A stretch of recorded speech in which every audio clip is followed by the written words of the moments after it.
What's up guys, it's Flossin.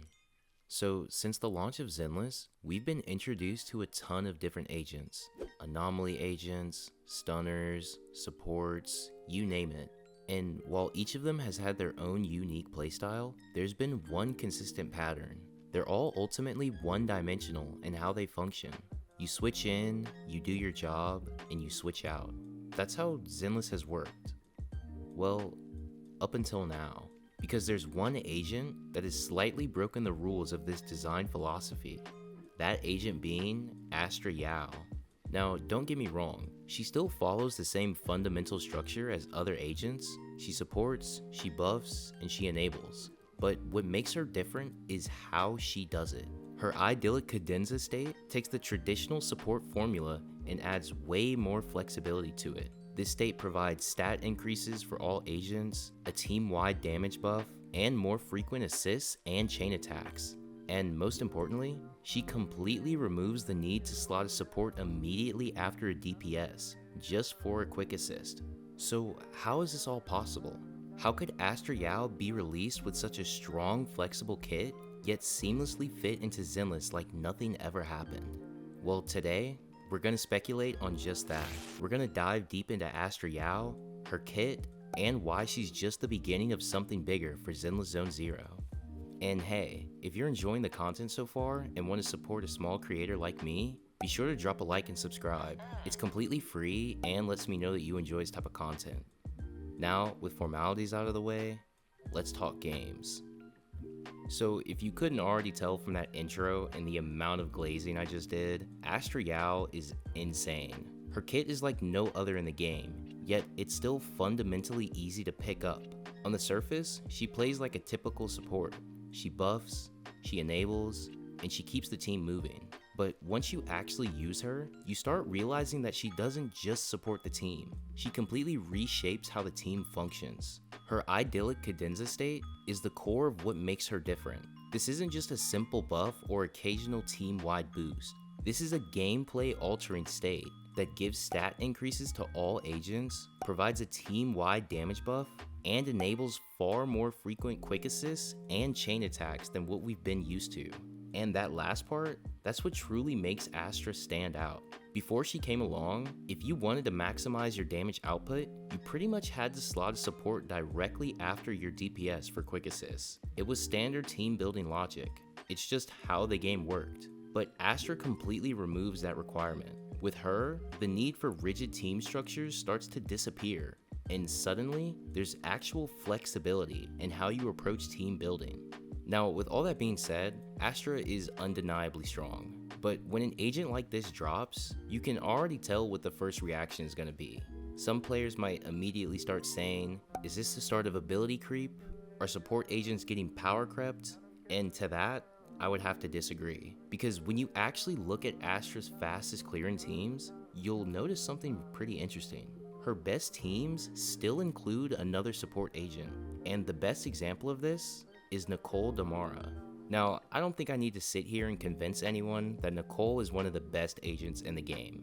At this point, everyone knows how busted she is. Her insane defense shred alone puts her in a league of her own. And when you stack that with her overall utility, it's easy to see why she's a staple in so many teams. So when Astra was revealed as another ether support, the first thing people said was, Nicole's getting power crept.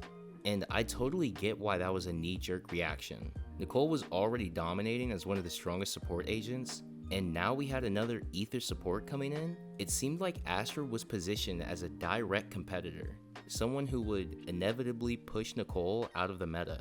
But in reality, that couldn't have been further from the truth. Astra didn't replace Nicole. She actually made Nicole even better. When Astra dropped, a lot of the theory crafting community quickly realized that her best teammate wasn't a DPS and it wasn't a stunner. It was Nicole. The very agent she was supposed to be competing against turned out to be her strongest synergy. And it makes sense when you break it down. Nicole's backdash, an ability you would almost never use before, now works insanely well with Astra because of this ability triggering her quick assist, making their rotations together feel way smoother than before. This argument can also be had for the other support agents in the game. Sure, Astra Yao has crowd control, but Nicole does it better. And yeah, Astra Yao can deal a bit of damage, but Sokaku does more.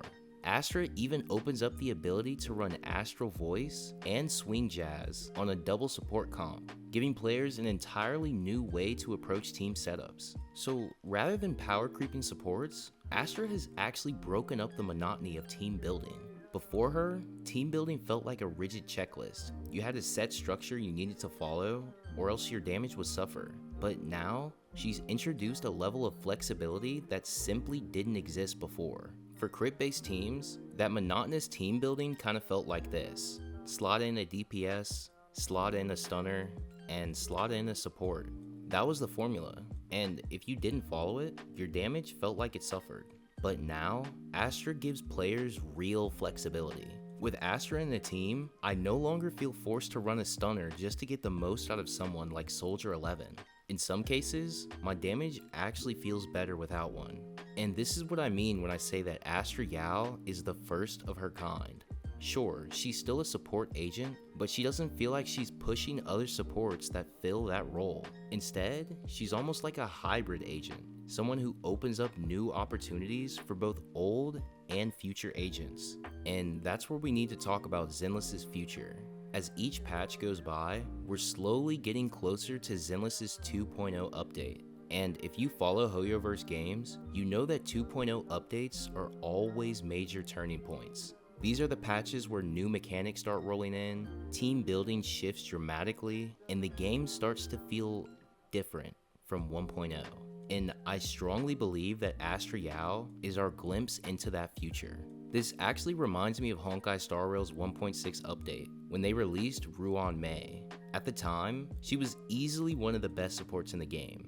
And even though her kit was strong right away, many players didn't realize just how much better she would become over time. On release, she was already game-changing. She provided massive break effect buffs, extended weakness break duration, and gave her team an edge in sustain and offense. Although every DPS enjoyed Ruan Mei on their team, there weren't many characters that could fully take advantage of what she offered. People knew she was good, but her true potential wasn't fully unlocked yet. Then, in 2.0, more agents started to drop. Characters like Firefly, Boot Hill, Harmony MC, and others that specialized in break-oriented playstyles. Suddenly, the value of Ruan Mei skyrocketed. The same abilities that were strong at launch became meta-defining once the right teammates existed in a fully utilized team. And this is exactly why I think Astra Yao is on the same trajectory. Like I said in my last video about Astra, I speculated that even in the future of Zenless, Astra would still be a top tier pick on teams, even with more and more agents being added in. And I still heavily believe that. I had high hopes for Astra before I knew anything about her, and with the release of her Cadenza state mechanic, it only further solidified my idea that she's gonna be the turning point for what the devs could do with future agents in the game. With more and more videos being released on pre-analysis or thoughts on next agents kits, like Silver Soldier Ambi, Trigger, and Pulchra, this idea in my mind is only being proven further. No spoilers for anyone out there, but if you were a big fan of agents like Kaleda and Ben, you're definitely in store for something amazing for our next patch in 1.6. But yeah, I think that's enough yapping out of me. Guys, I'll be honest, with Astra Yao's release, she's easily become one of my favorite agents in the game. Not only does she introduce a completely unique mechanic, but her gameplay feels smoother than I expected for an off-field agent. Or on-field. Off-field? On-field? I don't know. But with Astra's unique kit being handed to us players, this whole thing has me really curious. What do you guys think? How do you feel about Astra Yao? Do you like her? Hate her? And do you think Astra is just the beginning of what's to come for agents in Zenless? Let me know in the comments down below.